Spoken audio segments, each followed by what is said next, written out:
and welcome back to my channel. Bonsoir et bienvenue sur ma chaîne. My name is Muriel and this evening I'll be doing my March reading wrap-up. As you can see, I am back in my usual digs. I've left the hospital and come back home. It has been a slightly difficult transition, but at least I keep reading and reading good things. So let's get started. This time I'll be going in chronological order. I read a total of 7 books this past month, which was pretty good. I am reading at a slightly slower pace this year. I'll be reading a bit less than last year as well, and that's a trend I'm gonna stay on for coming couple of years at least. First, I'll quickly mention Shriek, an Afterword by VanderMeer. I did a dual review for this book and its companion tome, City of Saints and Madmen. I said all that needed to be said about those 2 books, which were excellent, in my dual review, though briefly, this I guess can work as a standalone, though it does make more sense if you read it at the same time or after having read City of Saints and Madmen. This takes place in a strange city called Ambergris, where there's a lot of imagery and folklore surrounding giant squid and fungi especially, and this novel tells the story of 2 siblings later in life, and, well, talks about their life, their relationships, and also the history of the city they live in, Ambergris, the weird things that happen there in relation to certain people who delve pretty seriously in mushrooms of all kinds, etc. But I say a lot more about this in my review, which you can check out if you want. Following on from that, I read Small Gods by Sir Terry Pratchett. I also did a full-length book review for this if you'd like to check it out. I thoroughly enjoyed this. It was a solid 7 to 7.5 out of 10 for me. I found it very funny, which is what I was expecting, I guess. It's what I wanted out of this book primarily. It was hilarious, very clever, dry kind of humor, slightly reminiscent of Monty Python. I would definitely agree with that. And, well, pokes fun, but again in a very clever way, at organized religion, religious institutions, takes place in the wider universe of the Discworld, but works as a standalone within that universe. So it's a good introduction to Discworld as well, as I understand it, though now I'll probably read something else in the Discworld later in the year. I have a copy of Going Postal at home, so I'll be checking that one out next. A little non-fiction graphic novel interlude, I guess, with this, La Charge Emotionnelle et autres trucs invisibles by the blogger Emma. I mean, earlier, well, no, not in this year, but last year, I think it was in December or end of November, I had read another book by this author blogger, which basically comprises a series of vignettes about feminist ideas or more generally leftist ideas, anti-capitalist ideas and things like that. I had found it slightly disappointing because I was quite familiar with most of the ideas presented in that book. However, I did like the format, which are, little cartoons like these, which explain things. So I was like, I'll try something else by her. And by chance, I found this volume, which is in a much smaller format and as such was a lot cheaper. And I was like, okay, I'll take this. And this talks about emotional labor, especially. It also talks about police violence, sexual violence. Again, it's nothing I was unfamiliar with, but I did find it a lot more interesting, relevant, and engaging than the previous book I'd read by this blogger, so yay for me. I won't be checking anything else by her, however, though I'll probably keep this one in my library for now. Then something a little different, I read I'm Thinking of Ending Things by Iain Reid, which is a literary psychological thriller, not something I usually read. I have read a few thrillers in my day, but it's not something I usually read. I decided to pick this up because I saw Paperback Dreams talking about it. I mean, I don't really read most of what she reads, but she does enjoy horror and thrillers quite a bit, and I like to keep informed about publications in those genres, for gift ideas and the like. But then she talked about this when it was like one of her favorite books of last year, or 2019, and she said it was a mindfuck, and that the ending was mind-blowing, and I'm always attracted to, well-crafted mindfucks, I guess. So decided to try this out. I was originally supposed to read it earlier this year, but the book, I don't know, there was an issue with like stocks and shipping, so I got it in March. Anyway, it's a fairly short book, as you can see. It was very good. I think I gave it an 8 out of 10. It was quite suspenseful, thrilling, which is what you want out of the thriller. Very clever, actually, very deep, which is why I think it's also, you know, a literary thriller. There are lots of discussions about human relationships, human emotions, one's place in the world. So it gets quite philosophical at times, and I really appreciated that. I'm not going to spoil the ending, obviously. I'll just say that I kind of saw it coming. Not the precise ending, but I had a few possible scenarios in my mind, and the ending was extremely similar to one of the scenarios I had. I was like, yeah, all right, I see it. And one little quibble I had was that I felt the very ending was, ironically enough, delivered a bit too quickly. So it didn't punch me in the gut as much as I would have wanted it to. So I wasn't mind-fucked as thoroughly as I expected to be. But still, it was very good, very creepy. I will say this, it was very suspenseful, very creepy. I actually felt on the edge of being genuinely scared at times. So thanks. That I appreciated. Because it's really hard for me to actually feel scared at something I read, which is also perhaps why I'm not that attracted to horror. But this worked for me, so I would recommend it. If you're into thrillers, of course. At the same time, I read I'm Thinking of Ending Things. I read this, En finir, avec la culture du viol by Noémie Renard.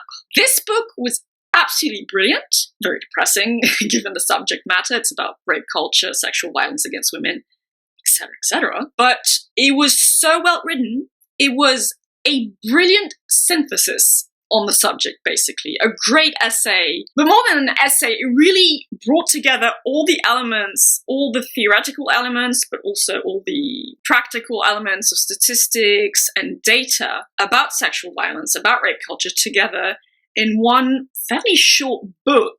So incredibly condensed. Or, I mean, not condensed, but everything was there in a fairly short format. It was brilliant. I gave this a 5 out of 5 stars. This is a 10 out of 10 for me. This is the book I will now be recommending to French speakers, of course, on the subject of rape culture and sexual violence. This is all you need to read, basically. I mean, of course, you could read other books as well to go more deeply into the subject, but it's a brilliant, near flawless synthesis on the subject. Yeah, it's a depressing subject. Though there is a chapter offering up solutions and, you know, ideas to make things better, so I appreciated that. But yeah, it's all you need to read on the subject in French, so very happy with that one. Then in the last week of March, I read 2 books. I'll start with this one, The Murders in the Rue Morgue, and Other Stories by none other than Edgar Allan Poe. I plan on making a short book review for this one, because, I mean, it is Edgar Allan Poe, and what's the only fiction I've read by him? Not quite true, actually. I did read, or I think I was read in class in high school, one of his short stories as we were exploring the fantastical in literature, so I vaguely remember that. But otherwise, I've never read anything by Edgar Allan Poe, and after having read Lovecraft, I know there's some influences, and I mean, he's a very well-known author and part of American literature. And there was this volume in the Penguin English Library editions. So yeah, I decided to pick it up. I don't think it's all of his short fiction. There's none of his poetry, of course. But it's a good selection of them. Very well-known ones like The Mask of the Red Death, The Telltale Heart, The Pit and the Pendulum, and things like that. And of course, Murders in the Rue Morgue, or in the Rue Morgue, as you would say in French. And I really liked it. I enjoyed it. The writing was absolutely gorgeous, and I enjoyed the stories, though I guess I was expecting something a little more creepy, bordering on scary at times. It is a bit gothic, a bit fantastical at times, but I mean, I'll get into it in my book review, so it was a solid 7 out of 10 for me. I'm definitely happy I read those. I have Edgar Allan Poe under my literary belt now. And the other book I read was The Ninth Reign by author Jen Williams. This is the first book in a fantasy trilogy called The Winnowing Flame. I've already started the second book in the series called The Bitter Twins, and I love this. This was great. This was really excellent, high caliber fantasy. High fantasy, though, I do think it mixes elements of science fiction and horror even into it. So not classic high fantasy. It's not specifically high Middle Ages, early Renaissance inspired Western Europe type fantasy. It's its own thing. So a brief synopsis, you have this land called San, and over a period of several thousands of years, this land has been invaded by creatures called the Durelia, or the worm people, who seemingly come from perhaps outer space. They've always been pushed back by a people called the Eborans, and the Eborans are basically a mix between elves and vampires, to put it very simply. They used to feed off the sap of a tree god called Ixeril, and this tree would, well, hatch war beasts that would fight the Durelia, and these war beasts are basically fantastical mythological creatures. I'm always gonna love that in my fiction, including dragons and griffins. But then the last of these wars happened, the tree god died, and the Eborans started wasting away from a horrible disease called the Crimson Flu. The only way they found they could survive was by drinking human blood, hence the vampiric element. So you have one of these Eborans working for a woman called Vintage, or Lady Vincenza de Grazon, and she's a human, darker-skinned human lesbian. There's lots of diversity in there. And she wants to learn more about these Durelia because they've also left behind swaths of land that have gone a bit crazy genetically. It's called the Wilds, and there are these parasite spirits that stick around the wreckage of the Durelia spaceships, or I mean ships, I don't know. So she wants to explore those and understand what happened. And then you've got this third character called Noon. Noon is a fell witch. Fell witches take energy from living organisms to create winnow fire, and they're basically taken when they're very young and brought to this horrible place called the Winnowy, which is basically a prison, where they're exploited with their winnow fire to create a drug, and also there's this religion thing saying that they're impure and they must be purged, yada yada yada. And so she gets entangled with these two, the Eboran Tourmalin, a lady Vintage, and Noon, and they're a dynamic trio. And things happen. And it's so fast-paced, it's just so enjoyable. The world building is fairly creative and different, not extensive enough for my taste so far in any case, but still very engaging. The characters are extremely engaging. I love all of them, even if they're fairly flawed characters, and the interactions between them. I love this pseudo science fiction alien element of the Durelia and the Eboran. So actually the world building is quite good so far, it is, but I want even more of it. It's so fast paced, like I said, you just tear through these pages. There's a lot of action, especially towards like the last third of the book. It was great. It's genuine fantasy in the best sense of the word. It's been a while since I've gotten into a new fantasy trilogy, and this one is so good. I mean, I'm already 120 pages in the second book. So yeah, I would already recommend you pick up The Ninth Reign. And before I leave off, I'd like to do something a little different. I've seen a couple of the booktubers I follow on YouTube do this in some of their videos. They talk about their crafts and what they make, you know, as part of their hobbies, whether it be drawing, textile art, baking, things like that. I thought to myself, well, I actually made a few things whilst I was at the hospital, because part of psychiatric care is occupational therapy, which always helps me quite a bit actually. I really enjoy the workshops they had on offer. And I made a few things that I'm actually reasonably proud of. And I've discovered a new hobby, I guess, that I intend on pursuing the rest of my life, the following months, I don't know. But in any case, so you're obviously free to skip this part. That's obvious, but you know, I want to show off what I made. So first, I do draw. I take drawing classes, or I mean, I did before the pandemic, but I'm supposed to finish them at the end of the year. So I do draw in my spare time. I've always done so since I was quite young. So I picked up drawing again at the hospital, made a couple of things. I made a little parrot with alcohol markers. This is a blue-fronted Amazon parrot. I was actually fairly happy with this one because I have to draw an outline and I'm very detail-oriented. This time I actually directly drew with the alcohol markers, with the colors. So I was a bit stressed when I started out, but then I'm like, this is fairly decent. So I'll probably try something similar again in the future. Then I made this. So one of the, it's not really an art professor, but an art educator, art therapist, she proposed an exercise, not an exercise, but a task where you had to create a chimera, basically mix pieces of different animals. So she had these black and white prints of wood cuttings, engravings, and then you could complete the creature using China ink. So I took a kind of leopard, I think, and I put on the wings of a crow, and I wanted to make a kind of griffin, basically. So the head and the tail and, the second wing I did with China ink, and then China ink washes to fill it out. I had an exercise like this in my drawing class where you had to draw objects with China ink and then do the shading with China ink wash. And I realized that I really, really enjoyed that technique and feel fairly comfortable with it. So I've actually gone and bought myself a little bottle of China ink to do things like this in the future. And then I also did in my sketchbook a little, well, not a sketch dump because these are drawings, a drawing dump with, as its theme, the video game Hollow Knight. I should probably take the time one day to sit down and talk to you about the video games I enjoy as well, because I enjoy when booktubers talk about their other interests, their other hobbies. So maybe I'll do the same for myself, as I'm actually doing right now. So Hollow Knight is, if you don't know, a 2D Metroidvania with, well, it's not a Dark Souls game, but it's been compared to Dark Souls for its atmosphere, the way it tells its story, but it's with bugs, it's with insects. Some people have jokingly called it Bugborn, instead of Bloodborne. And I kind of fell in love with this game last year. Video games can be quite therapeutic, actually. Zelda Breath of the Wild really helped me when my parent died, and this kind of helped me during the first lockdown. I adored this game. I still play it. It's awesome. Love the art style, the music, everything. So I wanted to do little characters from Hollow Knight.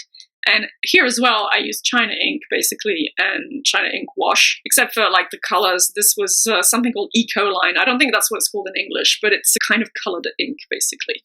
So I'm all about books, as you obviously know by now, but I discovered the joys of book binding. I mean, not binding actual printed books, but making notebooks and such. So I bound or created 4 notebooks / scrapbooks. The very first one I made was this, basically using paper they had on hand in the workshop. It's using what is called a Japanese binding. So it's you drill through the carton and then sew it in, a kind of pattern, as you can see. And I was quite happy with this one. Originally, I thought I would be gifting this to someone, but then I was like, no, I'll keep it for myself. And then I had this idea in mind, a project to help myself with my mental illness and mental health. So I went out and bought a really nice sheet of paper. I think it's called Japanese paper. It's made with rice pulp, I think. I'm not sure. So I made this. This is not a Japanese binding. This is a simple, you glue basically the 2 sides and then you sew through the back of it and into the pages. So yeah, I made a little booklet that I intend to use for a specific purpose. I had some of that really nice paper left, so I was like, well, I'm not going to waste it. So I made another one. I made this, a thicker one, and I really, really like the weight of it and the feel of it. It's a proper notebook. So I put in colored paper, but also lined paper, squared paper. I don't know how you call it in English, sorry. And here also, it's a Japanese binding, as you can see. And then I put in these, red strings. They're purely decorative. They're actually just loops, and I put some glue in the holes. They do no work whatsoever holding the thing together. It's the cream threads here. And then this is actually washi tape I added. This will be just a regular diary for me. I know what I mean. It's not a special project like the other one. This will be a diary at some point in the future. But I really like the feel of it. And then another project, which will be to help myself deal with trauma and mental illness, is this. So it's going to be a kind of scrapbook. It's plain paper inside. And once again, this was also, I think, Japanese paper, but red. It's also not a Japanese binding. It's a glued and sewn in back type of binding. And then I painted the back black and painted corners on. So this is paint. I'm actually really happy with this one. It's a good size, has a good feel to it. So yeah, these are the books I bound. And I really enjoyed doing that. I could see myself doing this again in the future. And finally, the new hobby I discovered is weaving. It's a type of textile art, but I've never been attracted by crochet or knitting. Knitting or straight up sewing, though I admire the beautiful things other people do with those techniques. But I discovered weaving, and weaving I really enjoy. I find it very relaxing. So I did two kinds of things with weaving. One of the, again, art therapists, occupational therapists at the clinic proposed a technique, and it's called Mexican weaving. I mean, it's not Mexican weaving because there's weaving in Mexico. It's a specific time of, I guess, frame weaving, insofar as it uses sticks as a support system and weave around it. And it's something the Huichol Indians, I shouldn't say it that way, but the Huichol people in Mexico do. So they're an indigenous people of Mexico, and they have this kind of circular weaving they do. It's part of their folklore. And so this art therapist had seen that and thought it was a really interesting technique. It's very symbolic. And I really enjoyed it because it reminded me of a spider web, and the spider and the spider web are very important symbols for me personally. And I ended up doing 3 of them. And then also, I'll get to it in a minute. So I can show you those. This is what it looks like. It's not that complicated to do. I don't think it's that difficult to do. And I attached some feathers from, Lily, my parrot, and I did this for my mother. And then I did 2 for myself.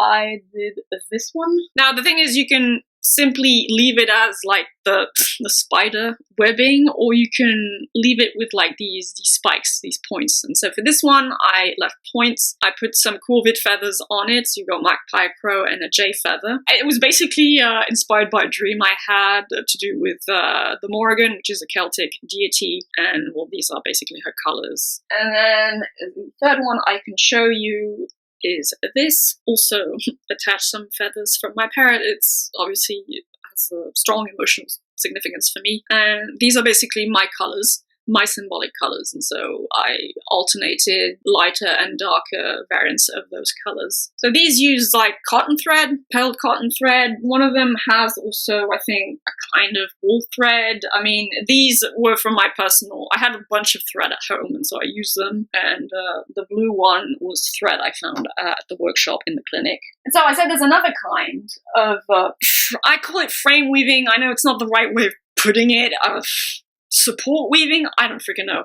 But that's what I'm calling it anyway. And that the art therapist called it Tibetan weaving. So she couldn't really explain where she found this, or she couldn't find really any folklore around this, but she called it Tibetan. So, okay, that's what I'm going with because I don't really know. So it's the same idea, but it's a bit more complex. Well, you need 6 sticks to make it work, and you got to make this square frame. And so, it's more complex, but I think the results are absolutely gorgeous. There's another way you can do it as well, where you alternate the color layers, but I liked it with the holes. I think it has a sense of depth that's really nice and has these little things. And finally, a project that was the result of straight up weaving on an actual loom, I made this.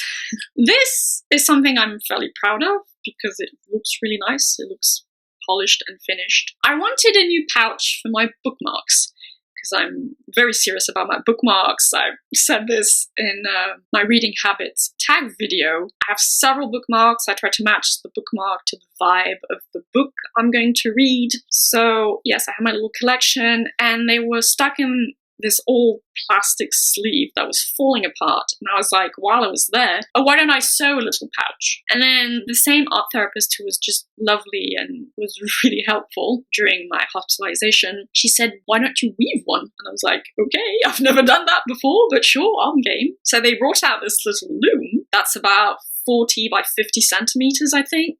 And I picked some thread, and it's actually not that difficult to do. Once you get, the basic movement, basic idea, it's just a question of patience and concentration. But otherwise, it's very relaxing. I listened to music as I was doing it, and so at the end I had this lovely piece of fabric, of cloth. The finishing touches were done with sewing, and to be fair, some of it was sewn with a sewing machine. I won't be able to do that in the future because I don't own a sewing machine, but I can sew decently enough. And so I added, a little border on the edges, because unfortunately I forgot to bring the threads in when I finished the weaving, so I put this to hide the little bits that were left, and then put in like a pressure button.